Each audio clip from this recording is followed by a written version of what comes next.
घर के बाहर लैपटॉप, मोबाइल और कंप्यूटर, टीवी वगैरह सारे डिस्प्ले टूटे हुए होते हैं, मगर फिर भी वो जो मॉन्स्टर होता है वो उस टूटे हुए डिस्प्ले में से भी बाहर निकल आता है। यानी कि यहाँ पे एक चीज़ तो साफ हो जाती है कि डिस्प्ले तोड़ने से, मोबाइल, लैपटॉप तोड़ने से ऐसा नहीं होता कि ये जो मॉन्स्टर अंदर ही रह जाए। ये मॉन्स्टर तब भी बाहर आ सकता है। यानी कि यहाँ पे ये जो थियरी है ये कल गलत साबित हो जाती है।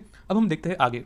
तो जब वो राक्षस उन टूटे हुए डिस्प्ले में से बाहर निकल आता है, तो जो ओलिवर उसकी जो मॉम है, ये दोनों घर के अंदर छिप जाते हैं। जिसके बाद ये लोग बिस्तर के नीचे, पलंग के नीचे छुप जाते हैं। वहाँ पे जो ओलिवर होता है वो अपनी मॉम को डरते हुए कहता है कि मॉम, आपने मेरे दोस्त के बारे में ये क्यों कहा था कि मैं उसके साथ दोस्ती नहीं रखना चाहता?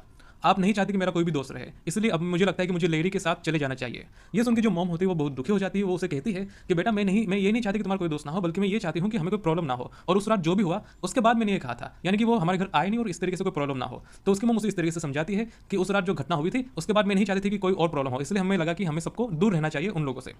जिसके बाद होता ये है कि जो लेरी होता है वो अचानक से समझ जाता है कि जो राक्षस है ये बिजली से आता है, बिजली और उसके केबलों से आता है, यानी कि ये डिस्प्ले में से नहीं